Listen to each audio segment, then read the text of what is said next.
Good morning. How's everybody doing? We're glad to see you guys all in the room, and we are certainly glad to welcome everyone who's watching and participating with us online. There's 13 days until my favorite time of the year. Now, if you've been around any length of time, you know that my favorite time of year is, as much as people are disappointed it's not Christmas, it's not even Easter because of what I do for a living. It is the week after Christmas. I love the week after Christmas and between that and New Year's, because it's just like my time. I like to be able to think about how to close my year out. I like the personal retreat. I like getting ready for my one word of 2021. And for a lot of us, we're going to think, oh my gosh, 2020 is finally over. And we're going to put a lot of hope that 2021 is going to look different as soon as the calendar changes, and it probably ain't. So part of why what we're talking about is so important is because of that very thing. A lot of us put a lot of hope and a lot of desire into things that just seem to get pushed off further and further and further, and we keep reaching and grasping for something, hoping that it will finally do what we hope it'll do, only to find that it doesn't. And there's a way for us to endure, to live in this, and really I think this is the call of joy. And we've been talking about this. We started this a couple weeks ago, really just kind of reflecting in this whole entire season on the concept of joy, starting in November the 28th, and just talking about joy, right? Remember this? We did this, joy. Everybody do this again? Practice this? Anybody had to do this to anybody this week again? You just got to remind people every once in a while, hey, joy. And the reason this is so important is not to make you it's not to guarantee you're gonna feel joy, or it's not to say that you should have more joy. It's to say, hey, something more is available. And this is how I want for us to explore. Now, although my favorite time of year is going to come up after Christmas, I have done much better this Christmas. You can ask my wife, she's over here. I usually fall on the Grinchy side of Christmas, but I've been very good this year, right? We've been listening to Christmas carols since probably July, and that's just how we roll in my house. I've lost complete control in it, but that's what we do. And so with that, I've been listening to Christmas carols. I've been reflecting on songs, and one of the things that I love to do personally is because so much of my life for so long was so fast and so future, and all the things that are the thrill of like working on watching something grow and be built. And it wasn't just, the church was a lot of things in my life. And so you realize that what happens there, if something happens to your soul, something happens to your heart, you become very accustomed to things being done and done on time and done in a certain way. And you become very intolerant when they're not done that way. You start to lose capacity to enjoy things because things are just so fast and there's so much to get done. And so part of what I want to do in this is to help us do a couple of things. We've been talking about this idea of joy, and all of us can believe and know that that is available to us, but it is very different to understand that there is joy that is made available and to actually enjoy what has been given or made available to us, right? We all can agree with that. A lot of us would acknowledge intellectually, hey, we love the idea of joy. We don't have the time or the space to actually enjoy the joy that we're finding. It's out there. We know it's available. We just haven't found a way to experience. That's what I want for us to reflect on. When I think about Christmas, I've been sort of trying to manage some time. I've done this consistently for a long time, my personal quiet time, but to really emphasize worship and reflection and meditation and things that just really force me to slow down for the specific purpose to enjoy being with God. Not to get him to tell me what I need to do, not to grant some requests I'm asking, just to enjoy being with God. I think a lot of our relationships suffer because they're so productivity oriented, they're so economically driven, there's a transaction. When they're not doing what we want them to do, we don't have any capacity to enjoy them because we just don't know what it means to enjoy a relationship or to enjoy the joy that comes from that. This is exactly what really the entire scriptures are about. It began in the very beginning with God creating everything that we see. In the beginning, God created. He spoke in the world, and there was light, and there was planets, and there were stars, and there was all these things, this authority structure, this governing of days and nights and seasons. The psalmist would record like this, that the heavens declare the glories of the Lord, and day after day it pours forth his speech. We look and we see and we wonder and we behold all that God has made. And it causes us to see him and to seek him and to wonder about him. It goes all the way through. It's just page after page after page. And what we were designed to do is to live in and to enjoy God's great love for us. And in that love, to find the life that we've been created for. What we talked about, I began this series talking about this, that neurologists and psychologists have been studying what is it that drives human beings? What is it humans want? What is it that we're hungry for? What is it we're thirsty for? And what they found is that our ambition, our drive isn't always tied to producing new and cooler things. Our drive, the fundamental drive of human beings is the pursuit of joy. And the way that this is not from a biblical standpoint. This is what they found when they were doing just research in science, and a researcher in UCLA actually wrote a lot about this. And they talk about this, and they said that joy is basically the emotion or what a human experiences when they see that they are pleasing to another person. And he began to connect it relationally. Now this isn't new, because this is actually precisely what the scriptures teach us, what we just read. Psalm 16, there is fullness of joy where?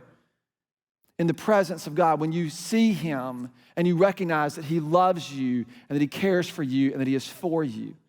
And he has made a way for us to live in that and for that to be fully redeemed in our lives. And that's really what's been made available to us. And how we go about doing this or dealing with this is really important. We've been talking about joy in a couple different ways. And we've been talking about it in a way to say that number one is joy, and I'm just going to put this up there for my own notes. It is pervasive so that it doesn't rest on our circumstances, so that it doesn't become circumstantial. Right? We talked about that week one. Last week, we talked to Rollin. I hope some of y'all enjoyed Rollin's story. It's pretty incredible to hear how he processed that. We talked about joy having the capacity to shape what we see. It's formative. It frames our view. It is formative so that it does not become subjective, so that it's just not made, it's not weakened by circumstances and what's happening in the world around us, that there's something more substantive to it. And then today, we're going to talk about this. Let's see if this one's better. There we go. Today, we're going to talk about the fact that this joy has the capacity to be sufficient so that it doesn't make us graspy. I love this word. It's one of my favorite words. You can't find the dictionary, I made it up. But what graspy is the idea that everybody wants to feel a certain way. You want to feel something.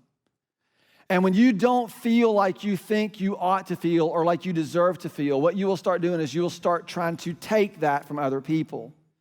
You'll start trying to get them to, my kids come in because I'll show my kids something, and I'm famous for this, like something I'm getting and I'm excited about, and they'll go, Dad, stop fishing for compliments.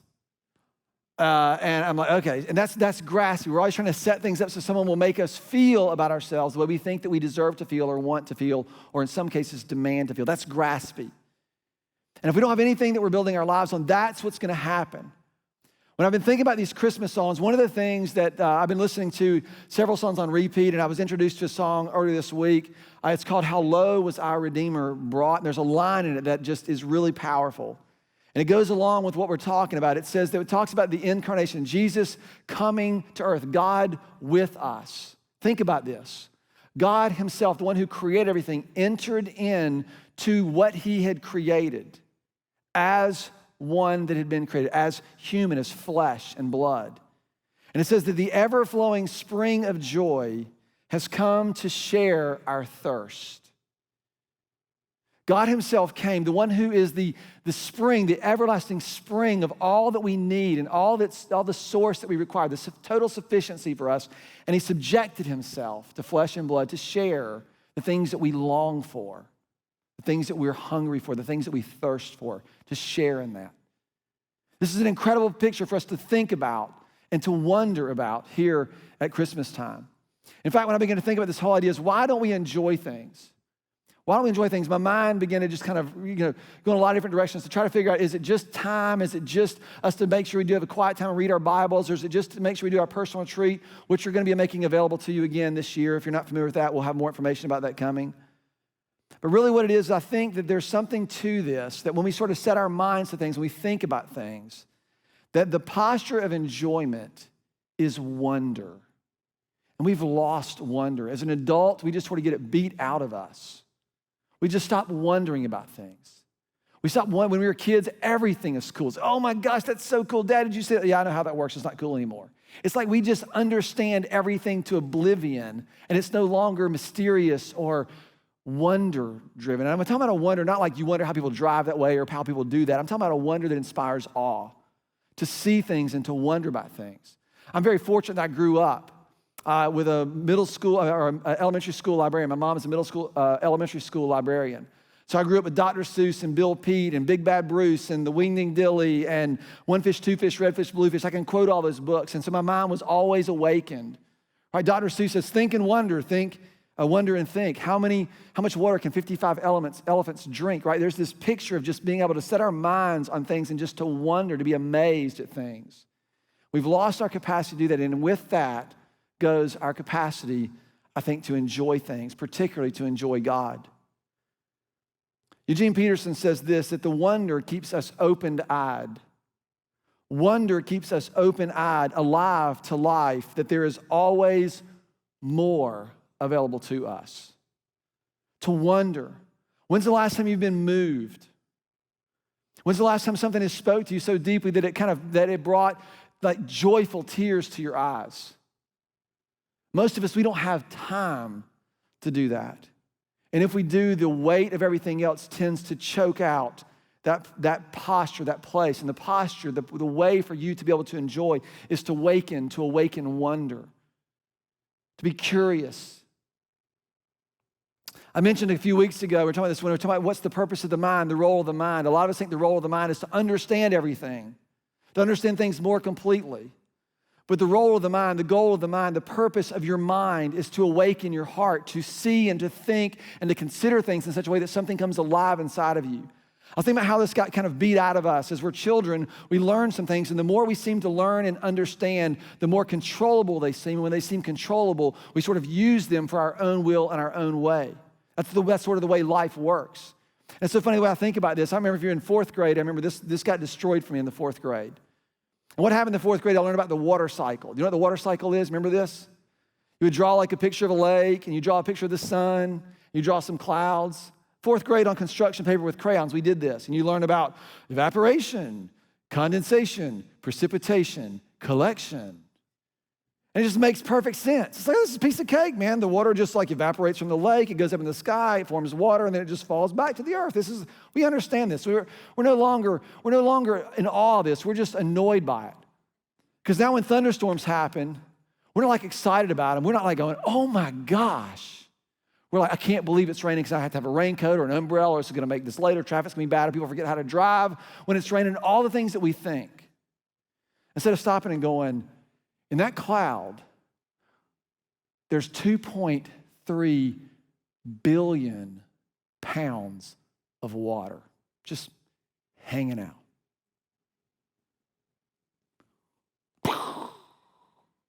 That's just a thunderstorm. We talk about things. You ever listen to scientists talk about astronomy? Yeah, the star is like 17 million light years away. Like it's like down the street. To stop and to think about that, how far? 186,000 miles per second over, it's just like your mind, you can't even comprehend it. You don't understand that. You're in awe of it. Those are just the things that God has created. That's not Him Himself.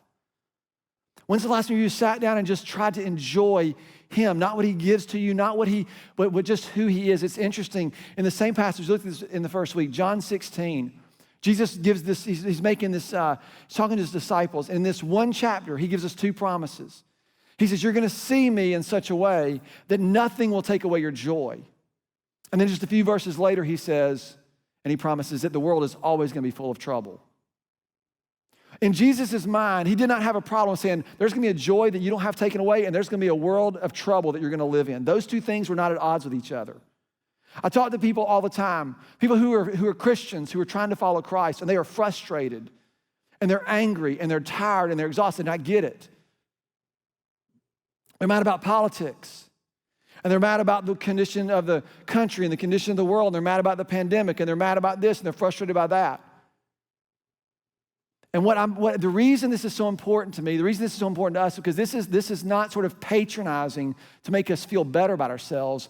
This is actually a pervasive reality that has been given to us if we will learn to walk with him. It does not negate sorrow. It does not negate grief. This is not a put a grin on your face and bear it. This is about really learning how to depend on something that is so deep that it brings something to you that no circumstance can threaten. And that's what allows us to engage in the world around us, no matter how hard it is, no matter how difficult things get. But we've got to have a way to think about this, and this is what I want to try to help us understand over the next few minutes that we have together. If you've been around Port City very long, you know that I have these sort of three convictions, these foundations that I use. The reason is because I'm a simple guy and I need a really concise way to process things. If I get more than like 3 or 4 things, I can't figure it out anymore. Just like I'll lose the ability to see things. And so years and years and years ago, I began to kind of keep a list to myself, and probably in my late 20s, and then by the time I was in my early 30s, I'd kind of listed these 3 things out, and they became kind of the linchpin, the foundation. I call them my foundational convictions. This is how I process everything. Every issue is processed through these 3 statements. So if you've been here, this is familiar. If you're not, this may be new for you. It's worth writing down. Number 1 is if God created life, he alone gets to define it. If God is the one who created life, then he gets to define it. If God says, I have designed your life to be found inside of my love, I have to find a way to come underneath that, or I have to choose to pursue it somewhere else. Life is surfing, life is ambition, life is this, life is that. But if God's created life, then I've got to trust him and look to him to bring definition to it. How does this play out in my own existence? That's number 1. I believe number 2 is every longing at its core is a longing to be alive. Every deep thing that we feel, every propensity to sinful behaviors, all those deep desires that we feel sometimes so strongly and sometimes so strongly for wrong things, is rooted in something that we want. This is every created thing was built with some desire. It's everybody. Everybody is built. We want something. And this is why I think human beings are moved by generosity and kindness and compassion. Everybody's moved by those because those are fingerprints of the image in which we've been made. So we're all hungry for them. We all want them. We all desire them. It's in us. We all want for the world to be right. We all want for justice to be done. All these things are in us because they are fingerprints of the image in which we've been created by God himself. What I would even take it a step further is that you and I, every human being, have been made by God and we've been made for God. We've been made by God and we've been made for God, and you will not find meaning or purpose or a sustaining way of joy apart from him. You were made to be loved. You were made to see and to behold someone's pleasure and someone's love for you. You were made to be loved, and what I believe is that God is love. Therefore, it stands to reason that you have been made for God. Nothing else will satisfy. Nothing else will do it. So we've got to get there first. You've got to just kind of wrestle with that. Every longing at its core is a longing for that. That's what you want. That's what I've had to convince myself. No, I want this. And I was like, no, I really want this. And the longer I live, the more I find out that is absolutely true. And then number 3 came to me really from reading the book of Colossians. And it's just this little passage in the back of the Bible, a little letter. And it was a phrase in between 2 commas. And it said, when Christ, comma, who is our life. I remember just stopping there and underlining that. It didn't say when Christ brings me life, when Christ makes life available, when Christ leads me into life. It just says when Christ, who is our life, that somehow he actually is my life. Whatever is in him is what I need for life. And that began the 3rd thing, which is simply the phrase, 3 words, Christ is life. And I've spent the last 15 years trying to understand what that means, and I'll probably spend the next 30 or 40 trying to figure out what it means. But I'm convinced that it means is that there's a way in which we've been invited to live that brings us a source, to learn how to live in his presence and to trust him and to see him. And this is really the invitation that I want to bring us into today. When it comes to joy, I want to make sure to remind you of the definition, the way we've defined it, because it does tie in to exactly what we just talked about. That joy is a resulting emotion. It's more than emotion, but it is a resulting emotion. It is emotion of being loved by God that fuels life with him.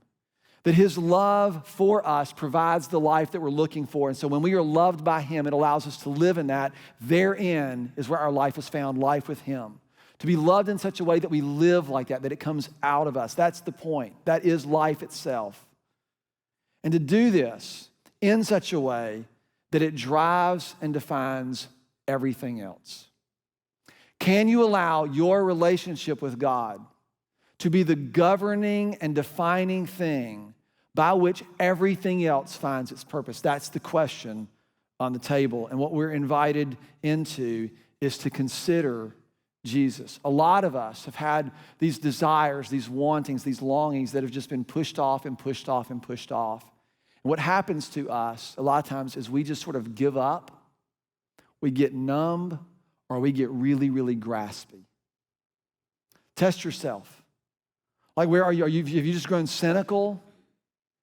Because nothing's ever going to work out for you. It's always going to be like this. You sort of lost any hope that anybody can be different. You're jaded. You don't see people with any measure of hope. You're just kind of stuck in your circumstance, and what you've resolved to do is, I'm just going to do the best I can with what I've got and let everybody else do their thing. That's what graspiness does. There's a sufficiency to joy, something that is available to you that I think hopefully reshapes that. Proverbs 13:12 has become one of my kind of go-to verses. Proverbs 13:12, it says this. It says, hope deferred makes a heart sick. Hope deferred makes a heart sick, but a desire fulfilled is a tree of life. I love this, right? If you've applied to colleges or if you've been in college, right, you know what deferment is. You apply to the college of your dreams, they send you a letter. We love you, but you can't come till spring. You're deferred. Can't come right now. It's going to be later. Get to spring, it's later. Everything feels like it's later. It's always, well, if you'd have done it feels like a carrot on a stick, right? It's just out there somewhere. Hope deferred just makes your heart shrivel up and your soul die. Some of you have been living this for a long time. Hope deferred makes a heart sick, but a desire fulfilled allows us to be firmly planted, like the Hebrews would have said it like this, to be firmly planted by streams of living water, so they're constantly nourished and their leaf does not wither. There's life always available. That's the picture. So what is desire fulfilled? Does it just mean that you get what you want? I think it's more than that. There's something else that has to be there because we know we don't always get what you want. In fact, the Beatles sang about that, right? We got to have a way to deal with this. So, how does desire stay alive and thrilling and full of wonderment and not become disappointment? Some of you just stopped wanting. When our desires become demands, and that's what happens, when we want something so bad, we begin to demand it of other people and of God himself. We start to pull, we start to grasp. When that happens, it's the end of two things. Number one, it's the end of wonder. And number two, it's the end of grace. When you are demanding from everybody else, you cannot receive grace because you were always in the posture to take. And this is exactly what we begin to see in the way Jesus did things. A lot of times our questions, right, our demands become questions. We demand that God explain himself to us as though his ways were not higher than ours. I want to consider just for a moment what the incarnation is, what Christmas is. God comes to earth. God is going to reveal himself to all of humanity to say, this is what God looks like when he comes to earth. Think about it. You should have a list of things you would do if you were God. Everybody should have that list. Because that's what always helps you determine your will from his will, right? I know what kind of things I would do if I were God. Traffic would part. I'd have all kinds of power at my disposal. Stand in line, never again, right? I would use that for my own advantage every single time. Things that you would do if you were God. Think about this. If you were God, how would you reveal yourself to humanity? How would you show up? I mean, just think about it. I know what the picture in my head, it's Aladdin. Dun, da, da, dun, dun, dun, da, da, dun. Elephants, drums, Prince Ali, mighty is he, right? It's like the whole parade, man. There will be no doubt who is king. Isn't that how you would do it? We'd all do it this way. We would all do it this way. This is not at all what God did. This is not at all what he did. If you were coming, if you were in charge of this, you would make sure that God's power was seen. You would make sure that his might was seen. You would make sure that anybody who opposed him bowed their knee to him, to you, to me. You would ensure that. You would make sure that it was obvious of how right he was and how pure he was. You would make it obvious, those things, and you would certainly leave him no risk to ever be rejected. For God himself to enter into his creation and to be rejected by the things or by the ones that he had created. The artist rejected by his art. Can you imagine this? You would never do this. And what does it say to us? It says that the way we see things is not at all the way God sees things. When we talk about this, right? To seek first his kingdom means that you and I are not likely to see it at our first pass. We have to keep gazing and fix our eyes and set our sights and seek first his kingdom because his ways are higher than ours. They're different than ours. I mean, the number of conversations I've had over the years, whenever some celebrity finds Christ, are like, this is the revival we've all been waiting for. Someone famous and popular in our culture knows Jesus, and that's going to affect everything else. There is nothing that is more opposite than the way of God than that. Nothing. Read the Bible. This is why what I'm talking about is so important. A lot of us are going to put all of our stock, all of our hope, that if we change certain systems, we do certain things, then we'll have joy. It will not work like that. Until you find joy in his presence, every other joy is going to be temporary. It is going to be hope deferred, and your heart is going to grow sicker and sicker and sicker. But if you learn this joy, if you learn this hope, your life becomes fruitful, a tree of life, nourishing other people and bringing beauty and the hope of redemption to the world around us, regardless of the condition of the world in which we live. Am I suggesting that we don't stop fighting and working towards things? 100% no. What I am saying is we need to get something else in order first. So here's what I've been thinking about. Hebrews chapter 12. This passage is a classic. It talks about the cloud of witnesses that have gone before us, and it lists all these folks in Hebrews 11, Abraham and just this litany of people who've gone before, who were faithful before. And then this is how he writes, the writer of Hebrews 12, 1 through 3. Therefore, since we are surrounded by so great a cloud of witnesses, let us throw off everything that hinders and the sin that so easily entangles. And let us run with perseverance the race that is marked out for us. Let us set our foot to doing exactly what is called out of us and available to us. And let us do that with a sense of endurance and perseverance. It acknowledges that it is not going to be easy.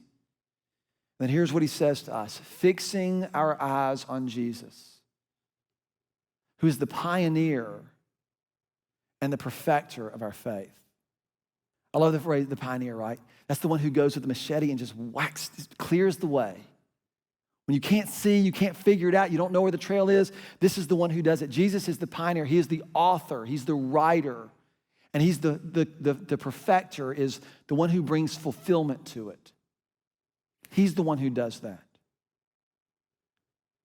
And to fix our eyes on him, don't take your eyes off him. That's the purpose. That's the emphasis. And here's the motive. For the joy that was set before him, he endured the cross, scorning its shame, and he sat down at the right hand of God. A lot of us read these passages and we underline them in their Bibles and go, oh, that's a cool verse. I want you to think about this. For the joy set before him, what's the picture in your head? More than likely, it's the carrot on the stick. The joy's out there, and if I can get that joy, that's what's going to fulfill. Who for the joy set before him, look at what he did. He endured the cross. He scorned its shame. That's not something that's going to happen later. That's something that happens as he went. What he said was the cross, the execution method that was given to Jesus was designed to be the most shame-inducing and humiliating form of punishment known. They put them out publicly to say, this is the kind of person that you do not want to be. That was the ultimate shaming and canceling in that day and age.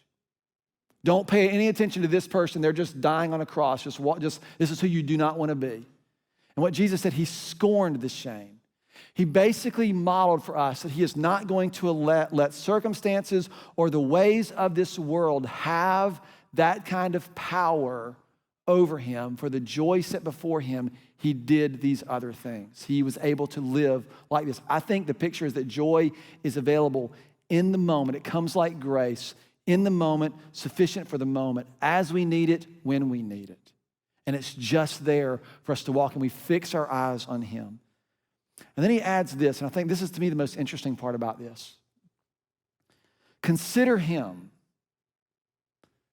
Consider, look, see, put your mind to him who endured such opposition from sinners so that you'll not grow weary or lose heart. What I always do is consider him so I don't lose heart. Because losing heart is the opposite of what Jesus promised, right? In this world you'll have trouble, but take heart, I've overcome the world. The scorn, the shame, the things that threaten your well-being in this world do not have the final say when you are with me, when you understand that you are loved by me. Consider him and you will not lose heart. But it says, consider who endured such opposition from sinners. Now, this is what's really interesting to me, okay? So just stay with me. You're like, oh, what is he doing? Here's what's interesting. When I say, okay, if I'm on the cross, if I'm going to scorn the shame, and what I'm considering is the hostility that was brought to him by these sinners, what solace do I find? What sense of peace do I find in the fact that the people who punished him, that we're going to reflect on that? Where do we find peace? You know where this is going, right? When I consider who did something bad to him, how do I find peace and justice in that? That is that something bad happens to them. Think about this. What do you think? If you're driving and you know there's a lot of police officers around and you're driving and you're real careful driving, you're driving the speed limit and someone goes zinging by you, what do you think? What's the thought that pops in your head? What do you hope for them? That's exactly, you're like, dude, I hope they get pulled over. And when they do, you are like, told you. It does something for us.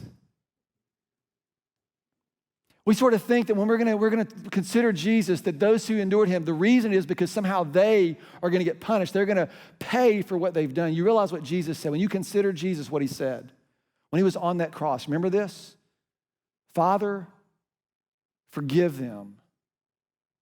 I don't think it was theater. I don't think it was this is going to make a good line in a play one day. I think it was real. It was reflecting in his heart. When the only way we can find solace for someone who does something to hurt us or harm us is that they will one day be punished. That is karma. That is not the gospel. To consider Jesus means you've got to think differently than you normally think. To consider him means you got to see and you got to wonder, how in the world could God love us so much that he would forgive those, would offer forgiveness to those who put nails in his wrists? What kind of love is that? That's not, oh, I've got some.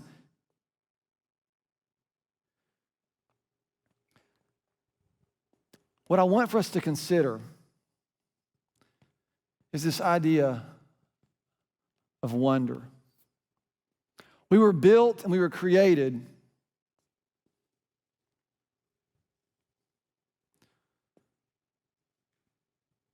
with a sense of a wonder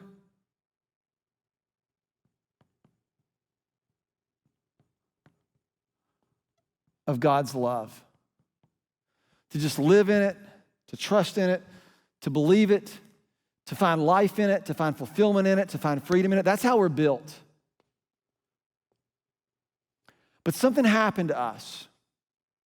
These desires, these things that we feel when we don't get them, it's deferred. We begin to demand them, and then our demands become questions. And what happens is we were intended to see God and to wonder and to worship God. That's the first command, to worship the Lord your God. Let your heart be awakened in wonderment to him. And we exchanged our worship with a question. It's no longer a wonder of God's love. It now becomes, I wonder if God loves. and you look around at all of your circumstances, sorry, it's not even an ellipses, it's a question. I wonder if God loves me. I wonder if he cares about me. I wonder if he sees me. I wonder if he's concerned for me. And what we then try to do is we try to find a way to get the answers to those questions, and that becomes our quest. So we're always trying to figure out if circumstances go right, then I know that maybe he loves me, but there's always that underlying question. What happens to us when we lose this capacity is we substitute our worship for a question, and we spend our whole lives trying to answer those questions.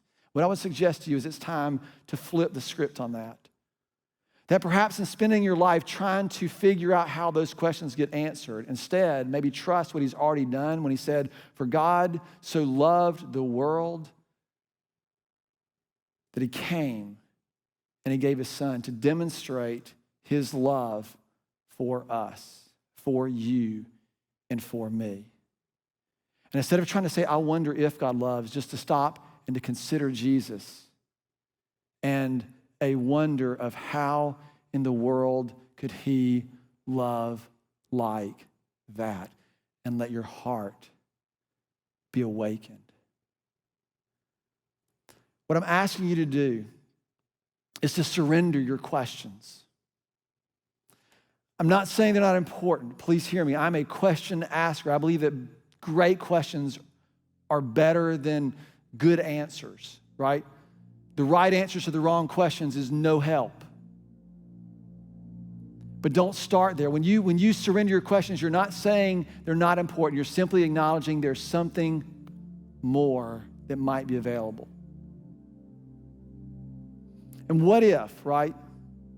What if instead of spending your whole life trying to find evidence in your circumstances of God's love and care and concern for you, you begin to consider the one whom he gave as a demonstration of his love for you, just to consider him and to worship him, to claim and to wonder about his love, not in a I wonder if, but in a wonder of his love. And just let your heart and your mind be set on that. Might it be that something else happens in us? For some of you, it's been so long since you have enjoyed God's presence because of the questions. Maybe they're why questions. Why did you allow? Maybe they're what questions. What am I going to do? What are you going to do? How questions. How am I going to figure this out? How am I going to get through this? They're good questions.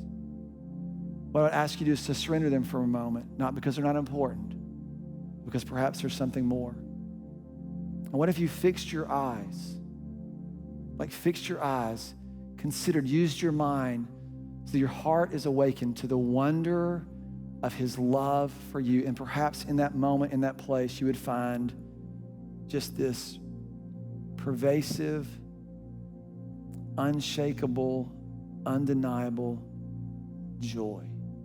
Something just met you in that moment just enough to allow you to continue, right? To allow you to give, to allow you to offer yourself, to allow you to show up. Let us run with perseverance the race that God has set out before us. That means he has a purpose for you. He has things that he intends for you to be a part of. He needs us to show up. He invites us to show up. Who for the joy that was set before him, he said that there's no circumstance in this world that's going to have authority over the reality that I belong to the Father. Well, that's what his love does for us. So I'm going to invite you as we close our time to do something very simple. I just want you to sit where you are. Maybe the questions that you have, I just want you to, you're going to bow your head and close your eyes. I'm going to read this prayer from the book of Ephesians from Paul. He's writing his heart for the church. And this is really where I've been reflecting on my heart for our church as we're thinking about some things for next year. But it just strikes me at how profound this prayer is for what we're actually talking about today. So I invite you to bow your head, to close your eyes, and maybe turn your hands up in your lap just as a posture of surrender and say, God, I've got questions and they have become demands. I want to know why you did this, or why you won't do this, or why you're not giving me this, or those are real emotional things that we feel. We're not denying those. We're just going to surrender them. We're going to make them available to him and say, perhaps there's something more that's available to us. And here's how Paul prays.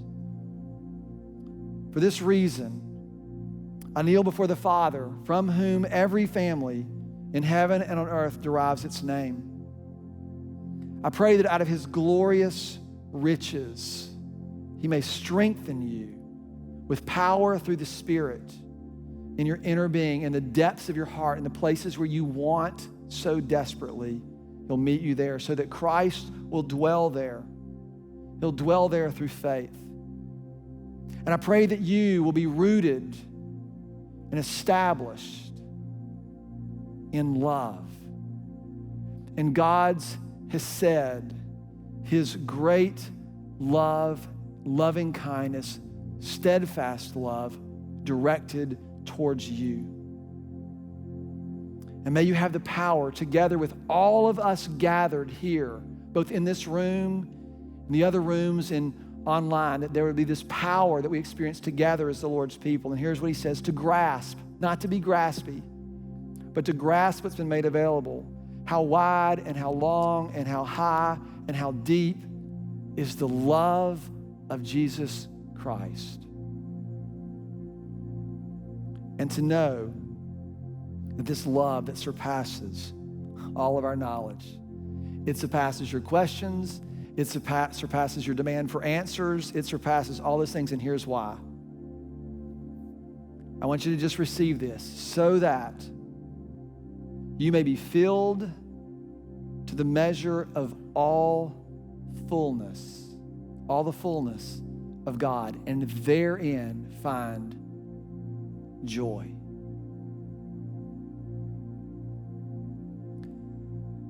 Father, I ask that as we just take a moment to grasp how wide and how deep and how long is the love that you have for us, just to try and behold that, to wonder how you would awaken our hearts to it. Father, we confess that often we come to you and we're not trying to worship, we're trying to get you to tell us where you stand on issues, or how we figure this out, or how we do that, or how we deal with this, or how we deal with that. But God, we just want to enjoy what you've promised to us. And let us wonder about how wide and how deep and how long your love is for us. That we would be filled to all fullness with the joy that is found in your presence. God, do that. Now, to him who is able to do immeasurably more than all that we ask or imagine, according to the power that is at work within us, to him be the glory in the church and in Jesus Christ throughout all generations, forever and ever. Amen.